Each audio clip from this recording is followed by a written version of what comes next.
Power, and currently he is MD Hydro of Jindal Power. Mr. Kavle, 10 minutes for you. Yeah. Can my presentation be shown, please?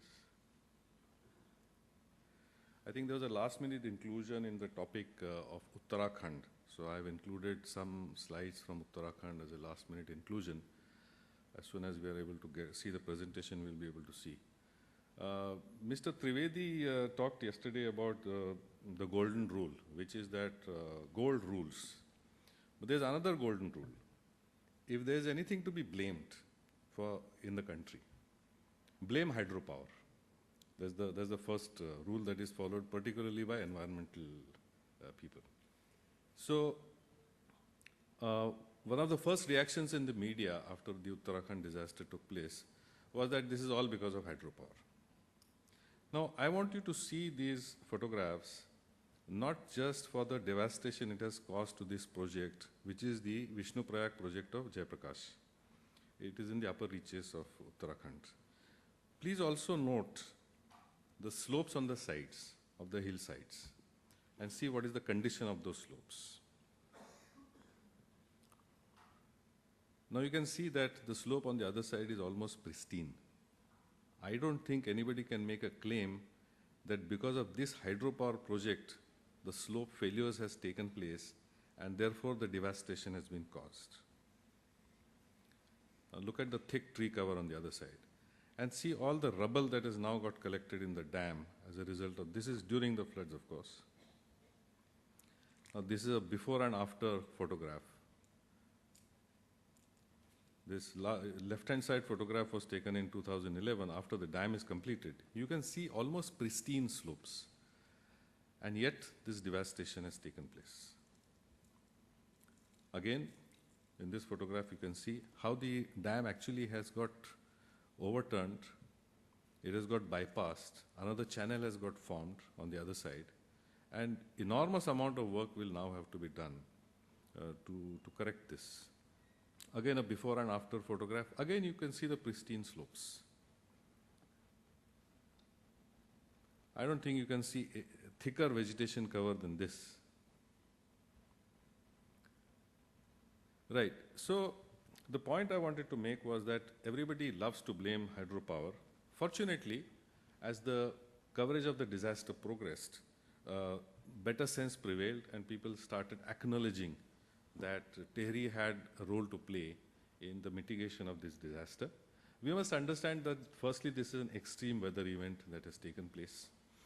And we are told by climatologists that we should be expecting more and more of such extreme weather events.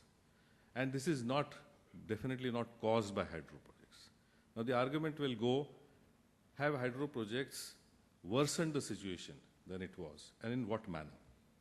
So the first point that was made by Mr. Agarwal was that Tihri has actually saved many towns downstream, including Hardwar, Rishikesh. Now Tihri, as you know, is on the Bhagirathi. On the Alaknanda, as you know, Bhagirathi and Alaknanda meet at Devprayag and then form the Ganga. If on the Alaknanda also a storage dam had been constructed, then the situation would have even been better. So how did this weather event, extreme weather event, turn into a disaster? Firstly, and this is what people say, it is deforestation leading to weakened slopes. Now, as I showed you on the photographs, certainly, at least in this project, deforestation has not taken place, firstly. It has not led to weakened slopes. Failure to reforest. Now, you will know that when a hydro project is constructed, you have to firstly compensate the forest department for the value of that forest, the timber, etc., etc.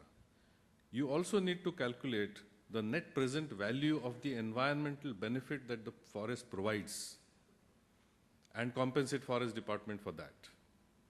You also need to give land for compensatory afforestation. If it is a degraded forest land, then twice the amount of forest land that is deforested has to be acquired and given to the forest department, and money has to be paid to reforest that degraded land. Now, if after doing all this, the forest department has not done its job, and really this is a matter of audit, social audit, whether all that money that has gone into what is called CAMPA, that net present value, etc., and all the money for compensatory afforestation, what has happened to that money? Has compensatory afforestation really taken place? Answer from my side, although I don't have the data, unfortunately, I don't think it has happened. So it may have added to the disaster that was waiting to happen. Also the uncontrolled construction, although it is not a part of the subject matter of this conference, if you go to Dev Prayag, and 3-4 years back I have been, you can almost not see the confluence where the Ganga starts because of all the construction that surrounds it. You have to really go down to the river to see the Ganga where it starts. Now that is something that the state government needs to do something about, and of course the poor disaster management. So this was a last minute addition. So my main theme that I wanted to talk about was to build a case for large hydro projects. Now we all know these statistics. We are a highly coal-dominated electricity system. 68% of our capacity is coal, and hydro today is only 17.55. The capacity addition that is going to take place in 12th and 13th plan also is going to leave hydro poorer, because only 9.37% in 12th plan and about 10.93% in 13th plan. So the situation is going to worsen. Now, on the other side, overall India is going to have a peak deficit of 7-8%, but a base surplus of 10 to 11% by 2070. This is our own internal assessment. And these are the states who are going to face, there are 3-4 states like Maharashtra, Delhi, Andhra, Punjab, who are going to be deficit on both base load as well as peak. But there are many states in this slide as well as the following one who are surplus in base load and deficit on peak. Now, what are the options that you have? This is because of our over-dependence on coal. What are the risks? The dwindling availability of coal means them, and so they can tweak their domestic policies like Indonesia did, and resulting into huge implications for us. Now that's an energy security issue. As I said, peaking shortage and baseload surplus, grid disturbances of last July were partly a result of this. And of course, as we know, pollution, climate change issues. Now let us see what happens to coal. CRC has a formula, escalation formula. This is a formula, we need not go through this, but this slide is more important. The escalation rate for bid evaluation that was given was this is over the last 4-5 years, 6.85% for coal, domestic coal. The actual escalation that took place based on which tariff is paid was 21%. Imported coal, the coal component itself, the escalation rate was 10.91. The actual escalation that took place was 19.40. So coal is escalating, not only is it escalating at a higher than expected trajectory. And therefore, coal-based power is going to be more and more expensive. But yet, utilities don't procure peaking power. Although supply of adequate power as per consumers' requirement should be the objective of any electrical supply and of the regulators. And since most the regulators are present here, I would like to make this point that they should really consider mandating procurement of peaking power. I really don't have the data, but my impression is that regulators do not mandate procurement of peaking power. Now, this could also be coupled with introduction of time-of-day metering, time-of-day tariffs, which will enable utilities to pay for that peaking power.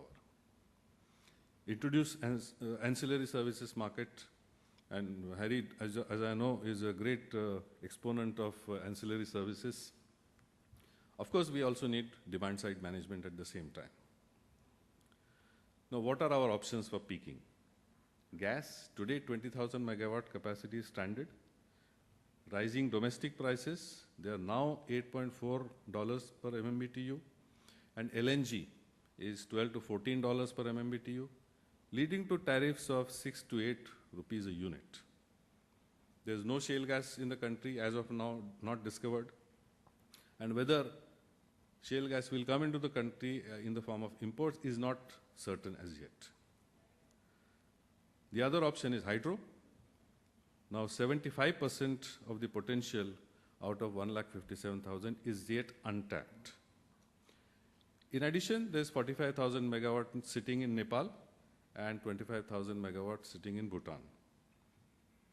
There's also potential of pumped storage of 90,000 megawatt. Because if you have baseload surplus, that's the ideal situation. You convert that surplus energy into peaking energy through pumped storage. Now, these are the various options for peaking. And regulators can ask utilities to choose any one of these. And I'm sure the utilities, if asked to do so, would go in for, at least to a large extent, hydro. Now, this is the high potential of hydro and its status. Arunachal, as was mentioned, has 50,000 megawatt. Installed is only 400. Awarded is 41,000. It being a state government, it is a state subject, it is allotted by the state government. Now this, you can have the statistics later. Now this is the slide I wanted to show you. This is a study done by Feedback Infra. If hydro and coal-based plants are installed today, this is how their tariffs will behave over the next 30 years. And the black line, black standing for coal and blue standing for hydro, you can see very clearly on this slide why it is important, not only from the point of view of peaking, but also from your tariff, from an economic point of view, why it is important to go in for hydro. Now, what are the tariffs of hydro? Last few years, I'll do that quickly. Last few years, I mean, the last project that was cleared by CERC was our own project, Ritalin. It has a completed tariff of 4 rupees 32 paise in the year 2020. That takes care of IDC, it takes care of escalation, etc.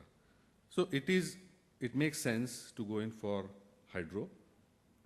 And yet, capacity addition is as shown in this graph.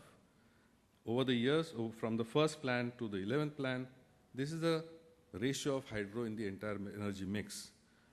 From a peak of 45% in 66, 69, we are down to 19% at the end of 11th plan and now about 17.5%.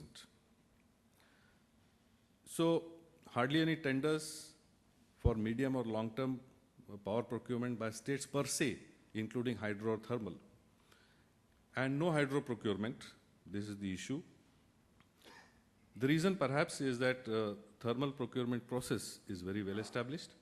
There is visibility of tariff at least at tender stage. And as we saw, later on what happens is anybody's guess. The coal goes up, but hydro doesn't. Visibility also of project completion, shorter gestation, so utilities are more comfortable with this. So what can be done to restore the balance? And I was reading in the IPAI, they send news clippings every day, and in today's one of the clippings, the minister has announced what I'm going to suggest here: declare hydro as renewable regardless of size and make it eligible for renewable purchase obligation. So the question really is, why large solar is renewable and it gets RPO, but large hydro is not renewable? In most of Europe and many states in US, large hydro is treated as renewable. Now, I want to make it clear that RPO does not necessarily mean tariff subsidy, which is justifiable only for new technologies like solar, etc., for a little while. Now, for instance, wind has come out of that subsidy necessity, and it can stand on its own. As Mr. Parmar, who is sitting, my friend, he can testify. So, large hydro does not require subsidy. It requires a little bit of, I would say, I would not call it protection, but some sort of a push from the regulators, from government, towards utilities to go in for this purchase, which is in their own enlightened long-term self-interest. I have many more slides, but I think I should close now. Thank you.